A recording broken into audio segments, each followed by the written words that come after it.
दिल से तुमको बुलाऊं मैं भगवन,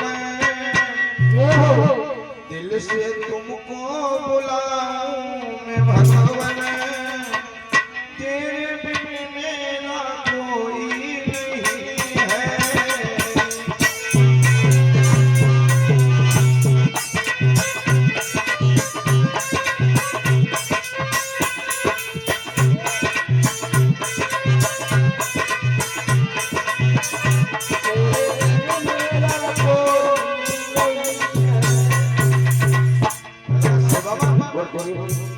दिल से तुमको बुलाऊं मैं भगवान, दिल से तुमको बुलाऊं मैं भगवान, तेरे बिन मेरा कोई नहीं है।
उसने आस लगाई तेरे नाम की,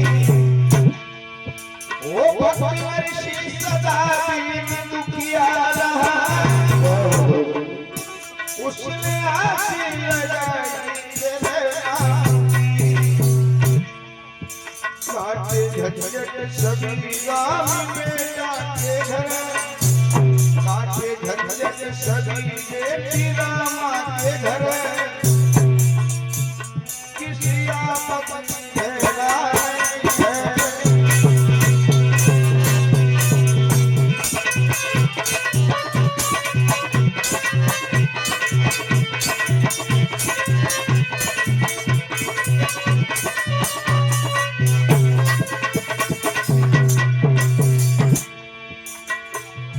तुमसे दिल को पुकारूं मैं भगवान, तुमको दिल से पुकारूं मैं भगवान, तेरे बिन मेरा कोई नहीं है।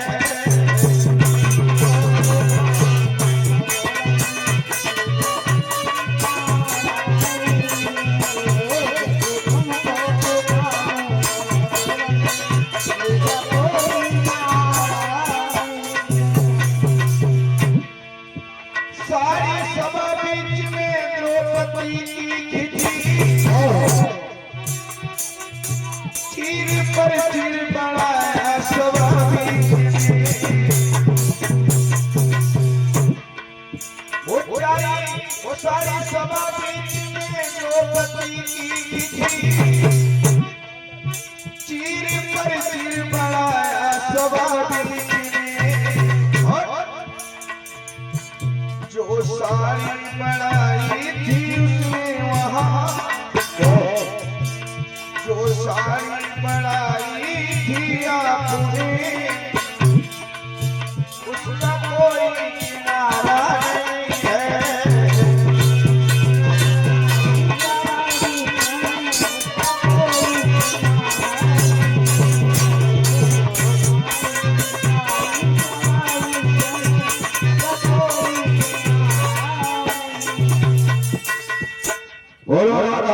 भगवान की जय हो।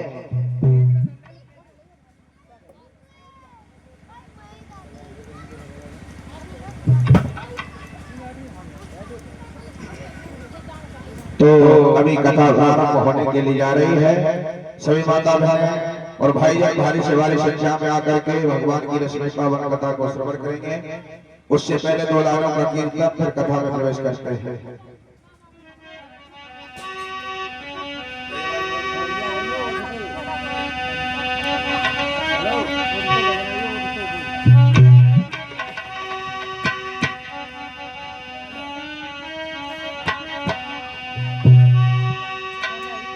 एक बार भजन कर ले,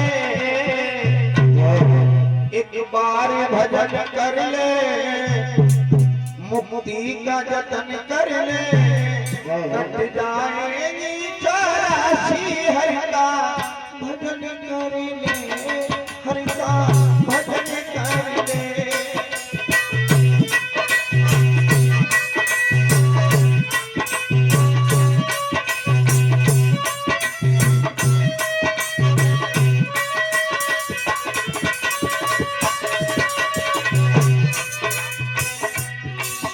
एक बार भजन कर ले, मुक्ति का जतन कर ले, एक बार भजन कर ले, मुक्ति का जतन कर ले, कट जाए 84 हरि का भजन कर ले, हरि का भजन कर ले।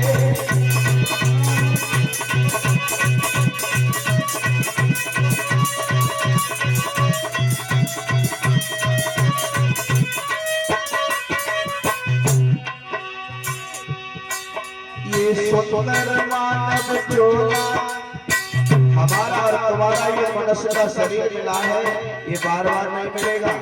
मौका चूक मत जाना, अगर मौका चूके फिर कुछ नहीं मिलेगा। ये सुंदर मानव चोला हर बार नहीं मिलता, हर बार नहीं मिलता। जो गिर गया डाली से वो फूल नहीं खिलता, वो फूल नहीं खिलता।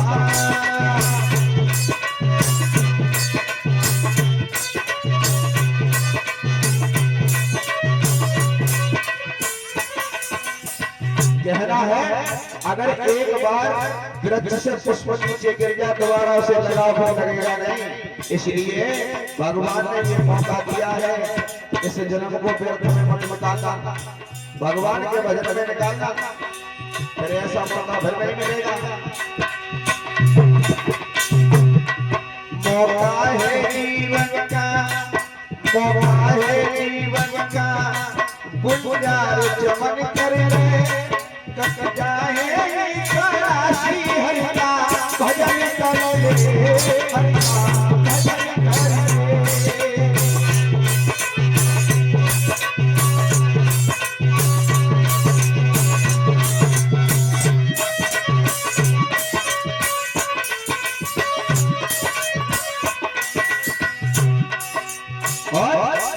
युग बीत गए कितने, युग बीत गए कितने, हुई कितनी बड़ी हानि।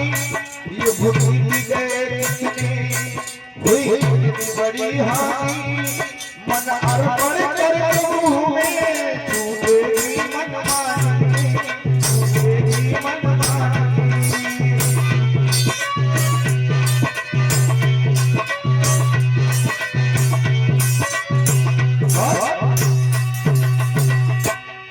अब गुरु शरण में जा, अब गुरु शरण में जा, जीवन को सफल कर ले। अब गुरु शरण में जा, जीवन को सफल कर ले।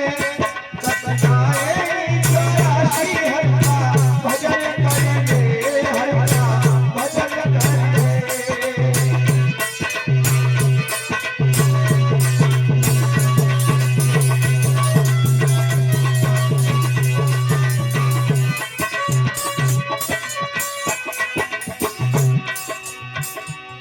बोलो भगवान की।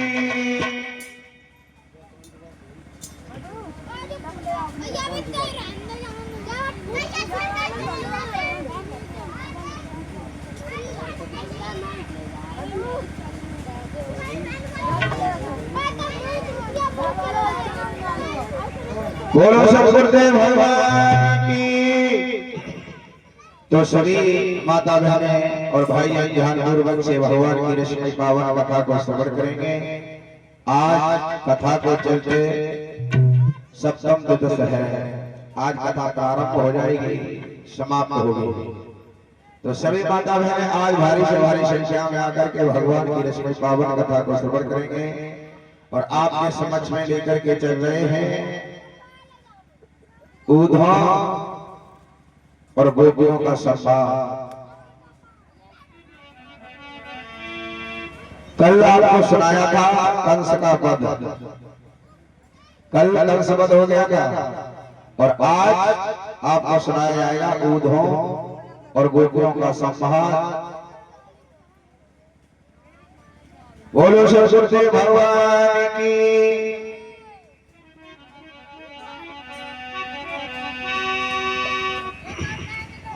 तो इधर में कंस जो था भगवान श्याम सुंदर के हाथों के द्वारा मारा गया। तो कंस की दो पत्नियां थी, आष्टी और त्राष्टी। ये दोनों अपने पति की मिट्टी के पास में बैठ करके रोदन करने लगी, रोने लगी।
दोनों अपने पति की लाश के पास में बैठ कर रोने लगे।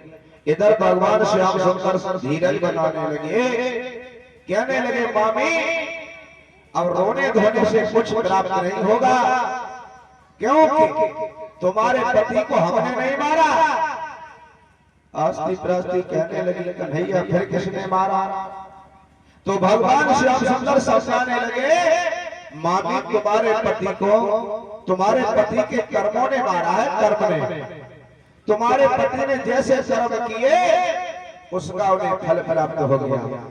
तभी तो कहा है कोई किसी को नहीं मारता, लेकिन इंसान के कर्म इंसान को मार देते हैं।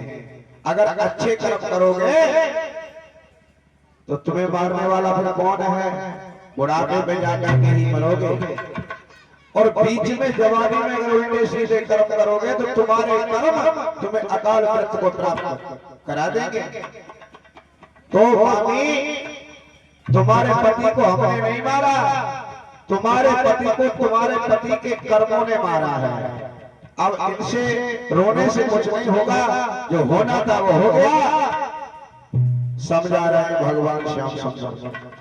और भगवान श्याम सुंदर कंस की मिट्टी को लेकर के मां यमुना के तट पर दाह संस्कार करते हैं। उसके बाद में पुनः लौट करके सभी मथुरा नगरी के लिए आ जाते हैं और अपने नाना उग्रसेन का मथुरा का राजा फिर से बना दिया, उनका राज तिलक कर दिया। उसके बाद क्या हुआ, भगवान श्याम सुंदर मथुरा में रहने लगे। तो एक दिन भगवान श्याम सुंदर मथुरा नगरी में शयन कक्ष में विश्राम कर रहे थे, योग निद्रा में थे। तो उन्होंने सपना देखा। क्या सपना देखा,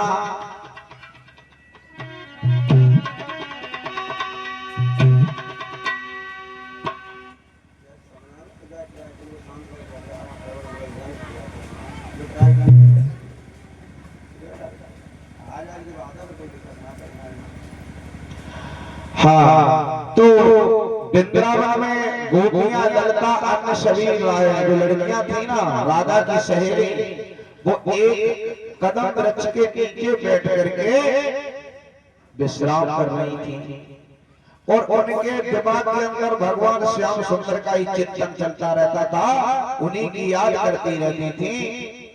तो एक लड़की उनमें से बोली, कहने लगी, बहना, जब से कन्हैया गए हैं तब से हमें उनकी याद में, उनकी विरह वेदना में हम दिन प्रतिदिन उनका ही चिंतन करती रहती हैं।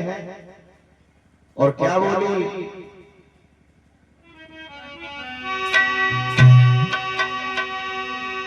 अरे जागन से गए हैं श्याम, सुबह शाम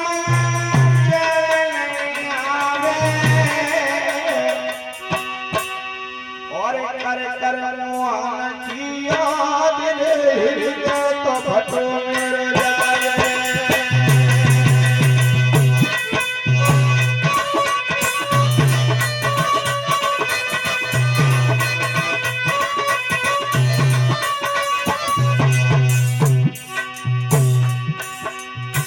लड़कियां आपस में बातचीत करने लगी, कहना, जिस दिन से कन्हैया गए हैं उस दिन से हम दिन और रात उनकी विरह वेदना में तड़पती रहते हैं। और बोली, हम कहाँ करें नित जाए, हम कहाँ करें नित जाए, इन्हें सुनाए मन की कहानी, दिल की कहानी। कर कर वो याद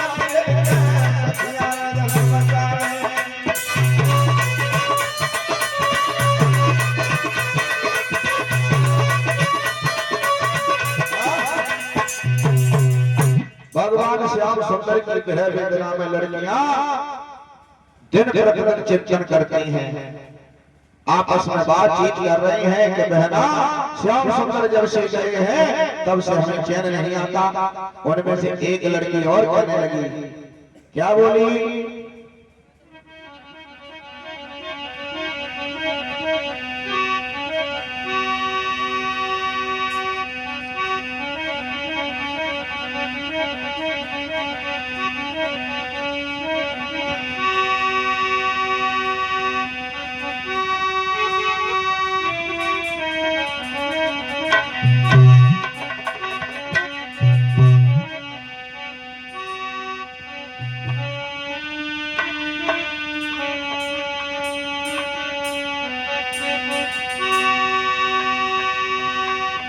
बोलो गोविंद भगवान की, बोलो सतगुरुदेव भगवान की।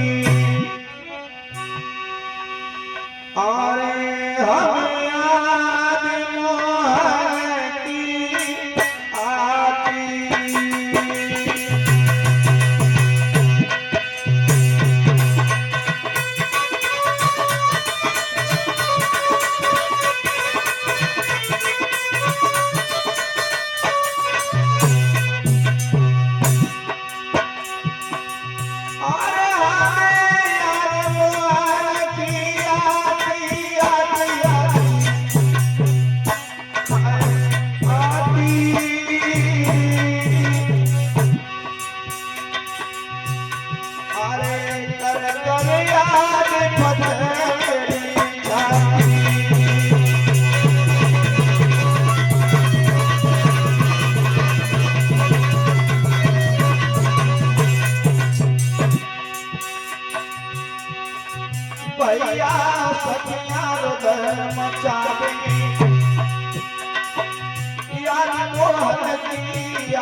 मचावे यार मोहन दिया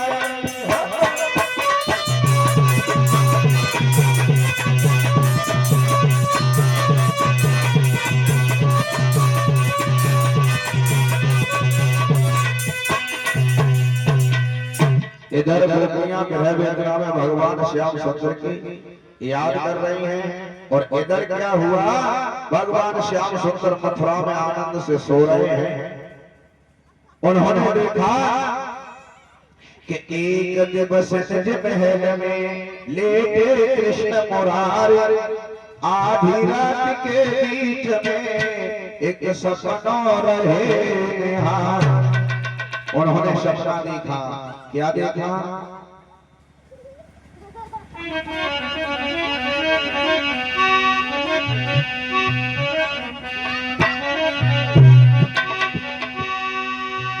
मोहन सपना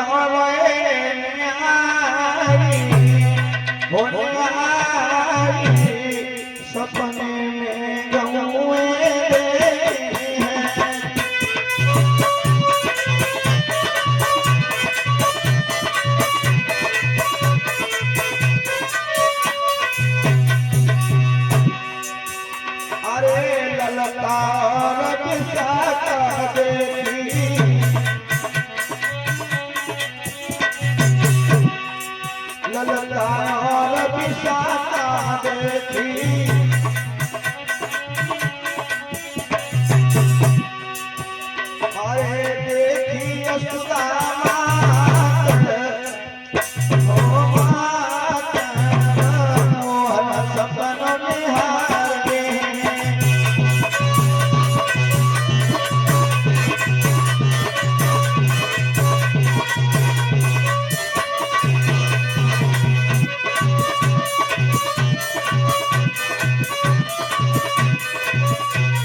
भगवान श्याम सुंदर ने सपना देखा।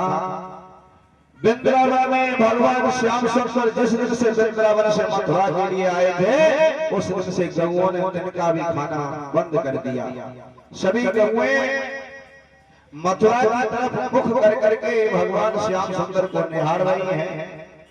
सभी गोपियां भगवान श्याम सुंदर की वेदना में व्याकुल हैं। माँ यशोदा बाबा नंद भगवान कन्हैया की याद कर रहे हैं। तो वही सपना भगवान श्याम सुंदर ने देखा। और इधर क्या हुआ सवेरे जैसे भगवान श्याम सुंदर सो करके उठे तो उद्धव को आना होगा।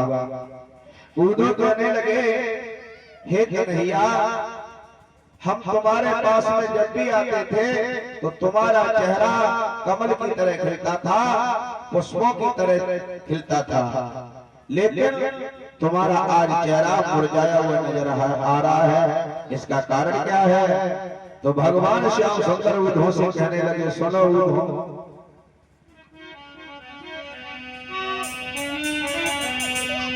याद आते हैं उद्धव, याद आते हैं उद्धव,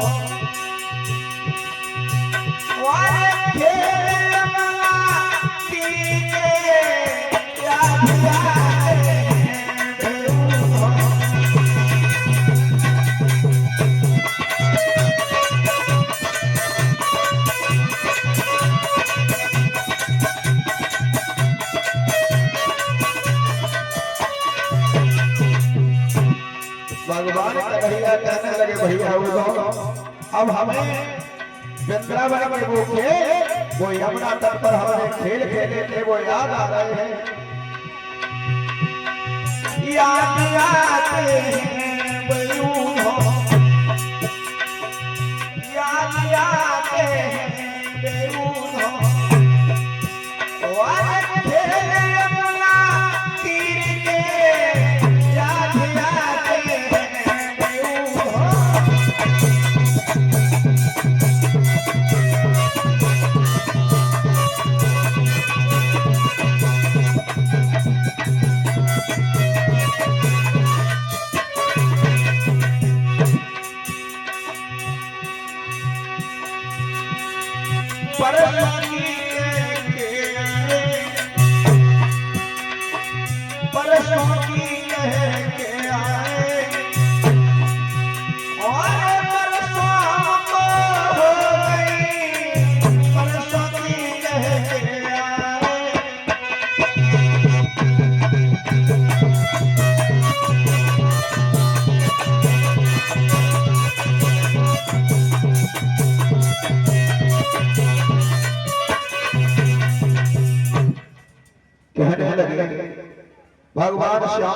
उधो से उधो मैं गोपियों से परसों की कह करके आया था, 15 वर्ष से जब चला था तब, और परसों की वर्षों व्यतीत हो गए लेकिन लौट करके अभी तक नहीं गया।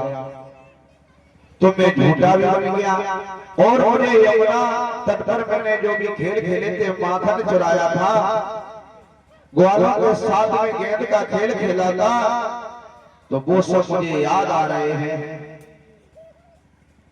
भगवान श्याम सुंदर कहने लगे, यही मैंने सपनों में देखा था।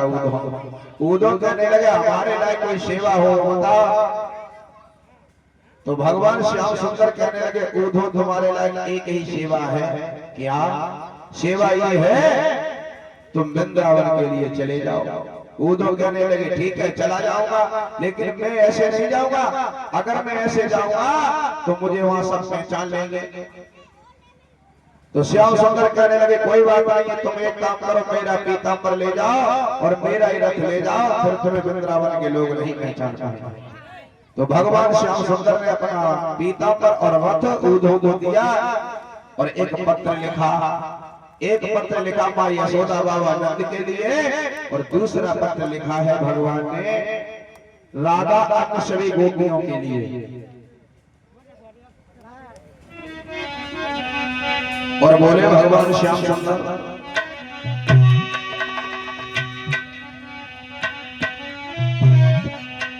अरे मेरे उधो उधो वृंदावन जाइयो, वृंदावन जाइयो कहियो, याद करे मेरो शान।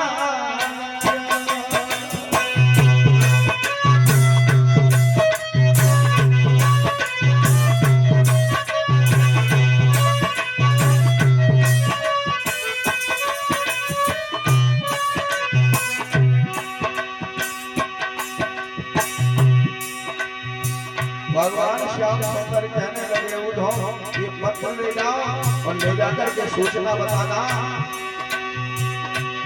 अरे मेरे उधो उधो में कावन जाइयो, जाइयो कहियो,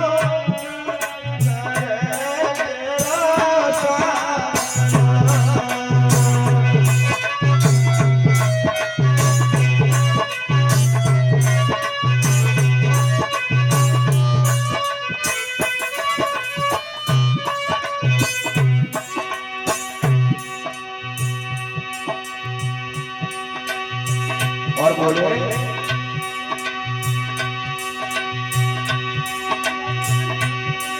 और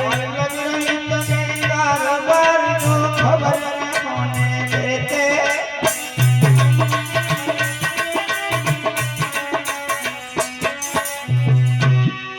और लग रही तने कारगर खबर होने देते,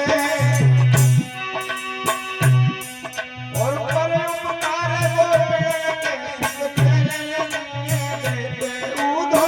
उधो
भैया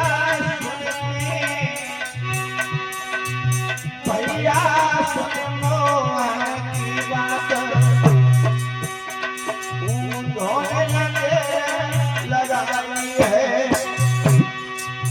उन्होंने में सवार चलने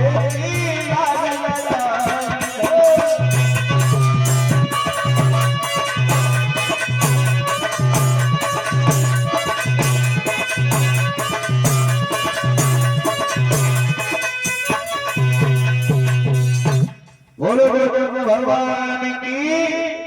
आज भगवान श्याम सुंदर की बात को मान करके उद्धव मथुरा से वृंदावन के लिए चले पत्र लेकर के। और पत्र लेकर के जब चले हैं उद्धव पहुंचे वृंदावन में।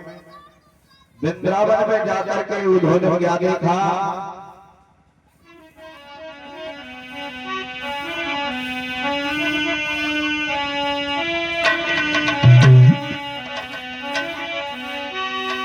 अरे हरियाली हरियाली बन के हर रही बुलाई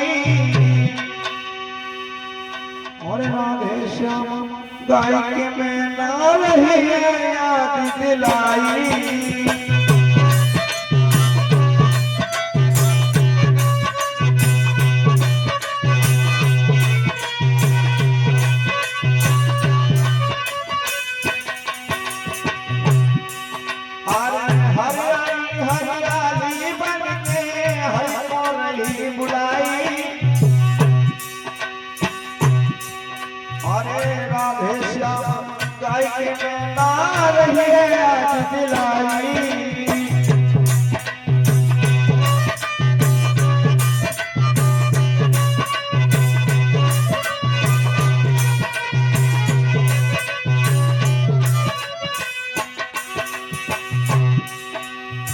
भगवान श्याम सुंदर जब वृंदावन में पहुंचे हैं हरियाली को देखा है तो ऐसे प्रतीत होता है भगवान श्याम सुंदर को हरियाली बुला रही है। और इधर मां यशोदा ने रथ को देखा है तो क्या हुआ? अरे आवत देखो जब रथ को यशोदा बहराई। अरे आवत देखो जब रथ को यशोदा बहराई और आए रथ के पास गए मोहन बड़े दिखाई।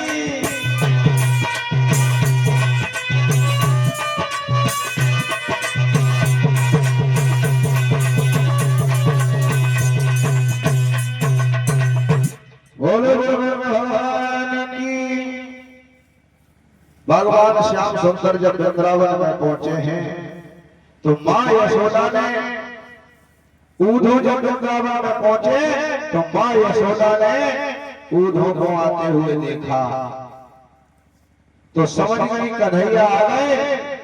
और फुर्ती में आकर के यशोदा दौड़ करके जब रथ के पास में आई है तो उन्हें वो खजाना नहीं मिला। उन्होंने सोचा ये तो कोई और है, कन्हैया नहीं है। तो यशोदा रोने लगी।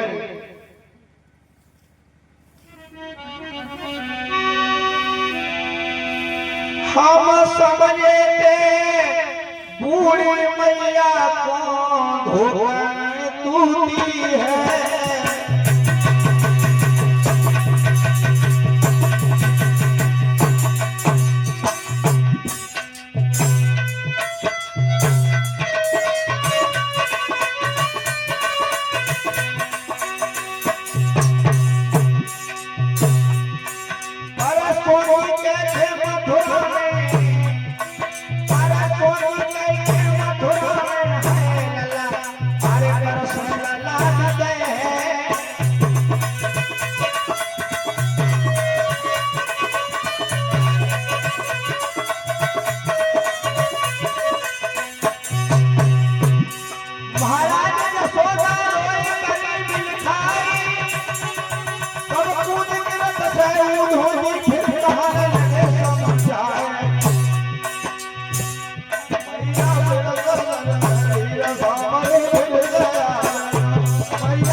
सतगुरुदेव भगवान की। उन्होंने रथ से पीछे उतर के जब आए हैं तो माँ यशोदा को धीरज बनाया और कहा, माँ धीरज धरो, श्याम सुंदर फिर से आए।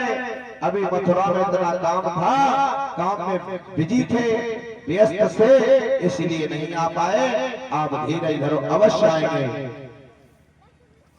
और कहने लगे, मैया और वैसे भी तो ये देवकी के ही तो पुत्र हैं, तुमने तो पालन किया है। यशोदा कहने लगे, हमने कभी ये नहीं समझा कन्हैया हमारा पुत्र नहीं है। हम तो हमेशा कन्हैया को अपना ही पुत्र समझती थी, लेकिन कूदो छोड़ो बातों से क्या निकलता है। और क्या बोले,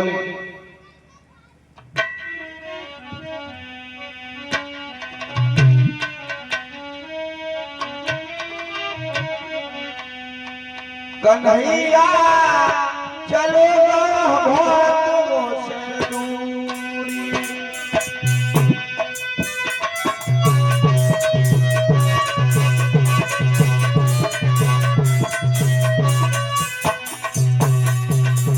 यशोदा कहने लगी, उधम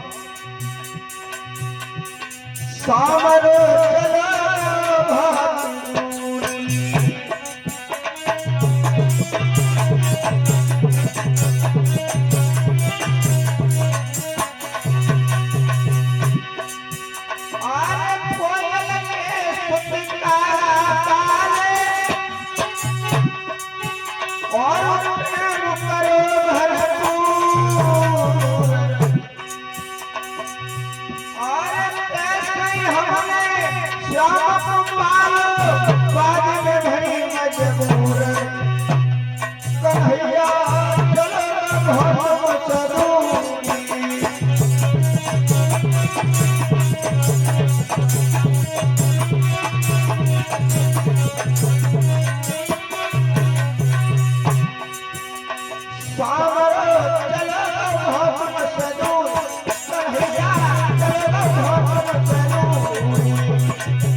यशोदा रोने लगी, कहने लगी, जब से श्याम सुंदर गए हैं उधो तब से हमें चैन नहीं आता।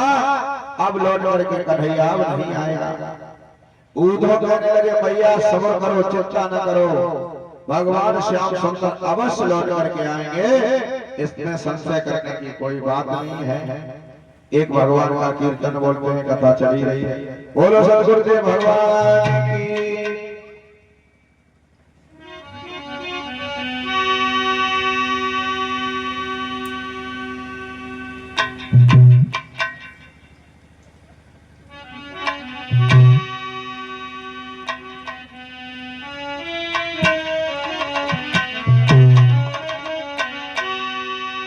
अगर श्याम तेरी कृपा न होती,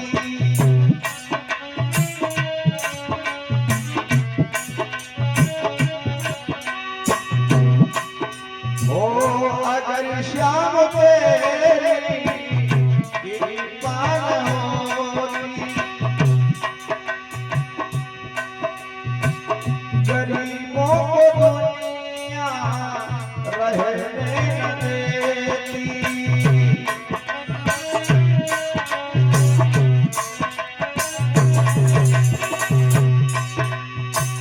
अगर श्याम तेरी कृपा होती,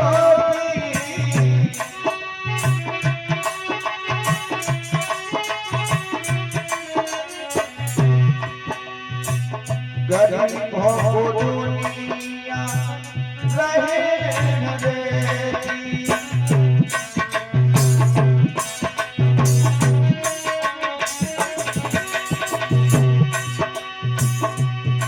ओ दरिद्र की ठोकरी खाते सुधामा, दरिद्र की ठोकर खाते सुधामा। अगर श्याम तेरा होता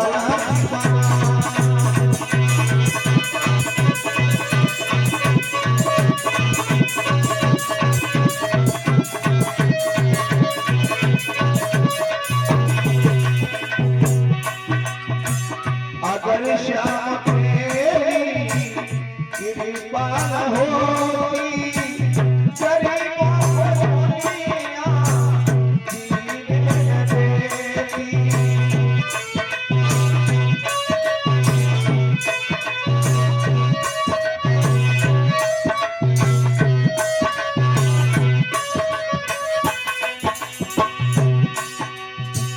जरा सोचो उनकी दशा क्या होगी, जरा सोचो उनकी दशा क्या होगी, गरीबों को दुनिया रहने न देगी।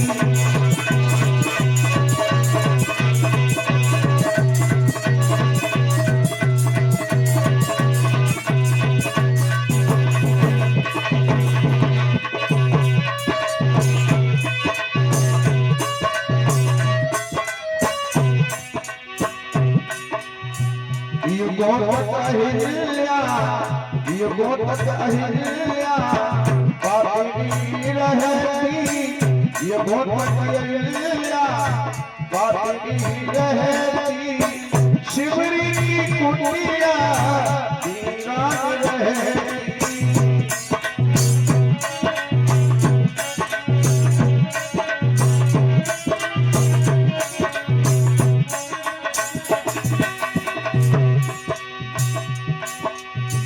अगर श्याम तेरी कृपा होती गरीबों को दुनिया रहने न देती।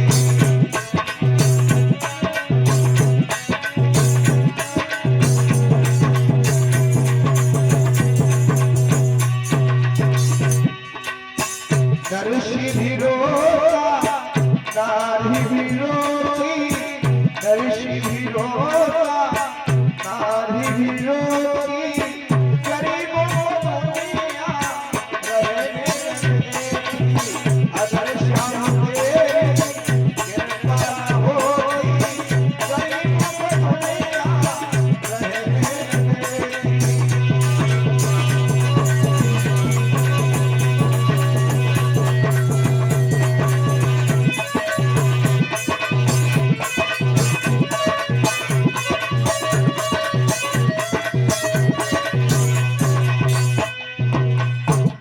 बोलो राधा कृष्ण भगवान की।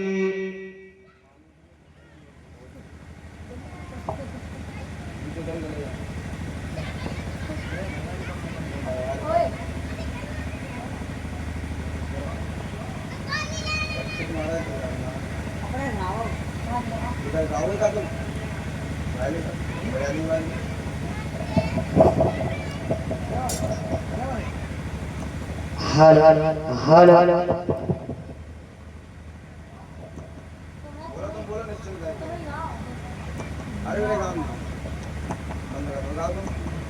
हेलो तो देखेंगे भोजी भजन की तरफ भैया जी और परीक्षित महाराज कहना है कि एक वृक्ष की डाली, परीक्षित महाराज कि एक वृक्ष की डाली अपर किस्मत और एक डाली जाए हवन एक से जल रही चिता।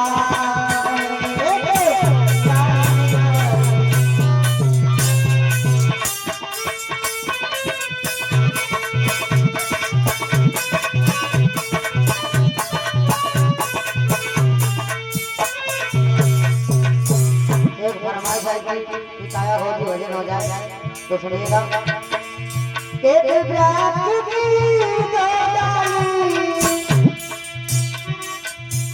पर किस्मत जुदा एक डाली जाए हवन एक से जल रही चिता।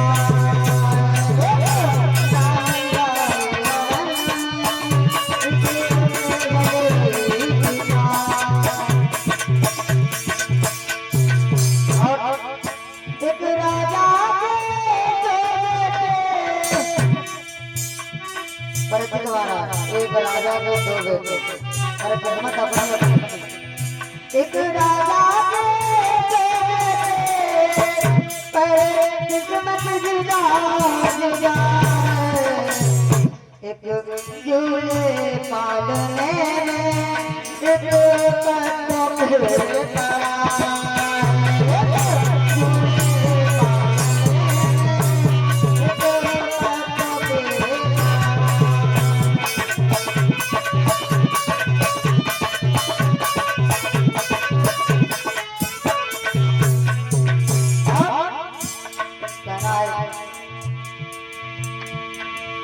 एक प्यार की गोदाली पर किस्मत जुदा जुदा एक प्यार की गोदाली पर किस्मत जुदा जुदा एक डाल जाए हवन में एक डाल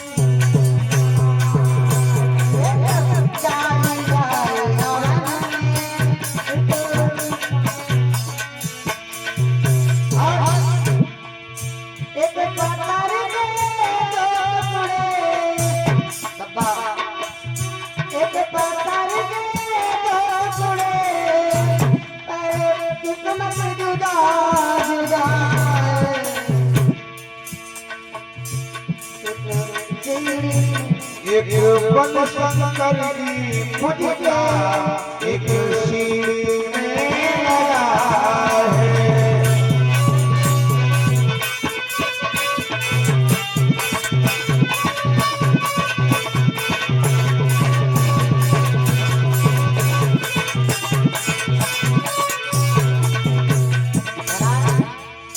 एक बन शंकर की तुझसे एक सीढ़ी में लगा एक बन शंकर की फुटिया एक सीढ़ी में लगा है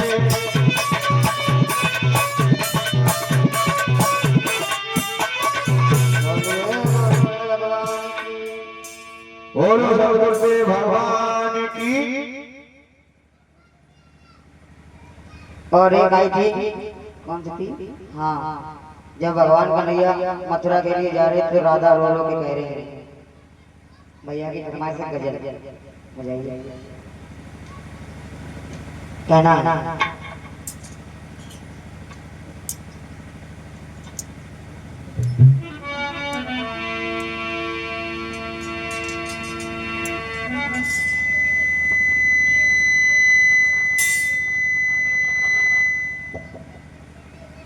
कहना है कि तू सूरज मैं सूरज मुखी हूँ या और तो देखूं तो मेरा मिले ना दिया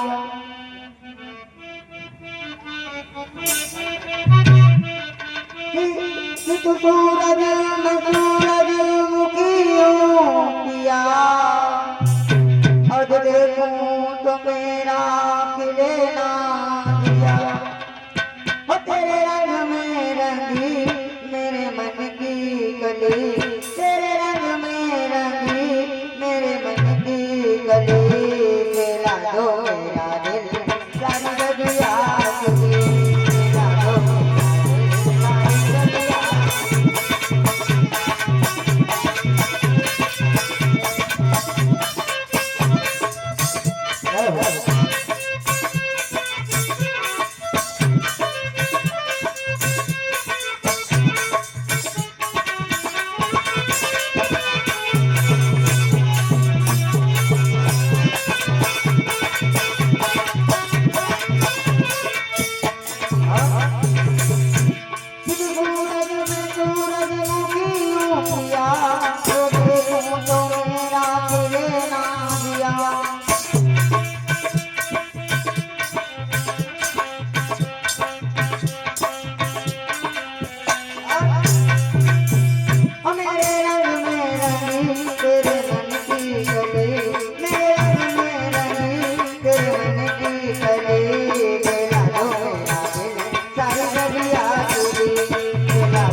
और बोली राधा जो कभी न बिछड़े गोसाकी मैं तू मेरा दिया तेरी वासी मैं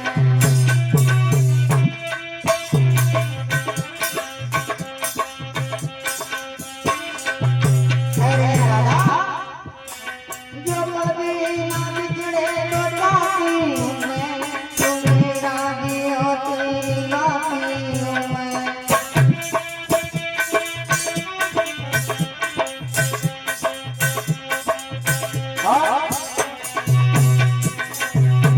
पुजाया पुथी जलाया गिरी पुजाया पुथी जलाया गिरी तेरा ढोला दिल सारी जगिया गिरी तेरा ढोला दिल सारी जगिया गिरी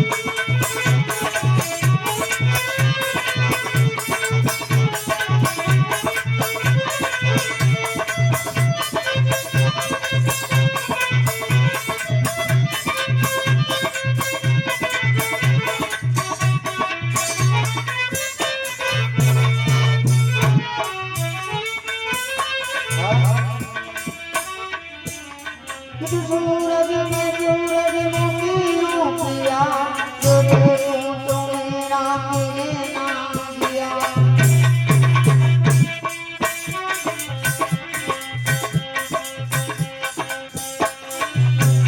तेरे रंग में रंगी मेरे मन की कली मेरे रंग में रंगी तेरे मन की कली तेरा जो मेरा दिल सारी बगिया तेरी तेरा जो मेरा दिल सारी बगिया तेरी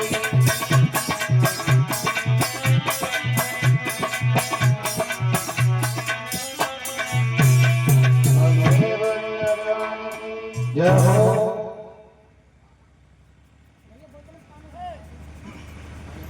ने पानी भर गला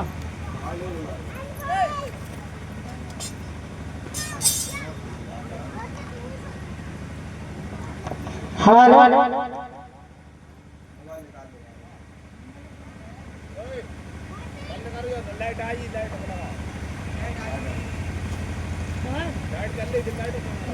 लाइट आई है हां भूल लगे ना ना हो जाए और आज दिन में रुक्मिणी विवाह होगा तो सभी लोग माता रानी श्रृंगार विंगार लेकर के आएंगे सभी लोग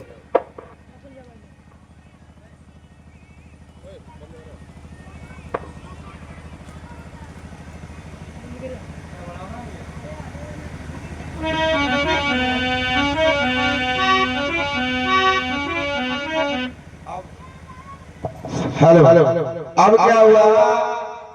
उद्धव जी माँ यशोदा को समझाते हैं। समझाने के बाद आगे बढ़े। आगे जब बढ़े हैं तो भगवान श्याम उद्धव जी ने क्या देखा?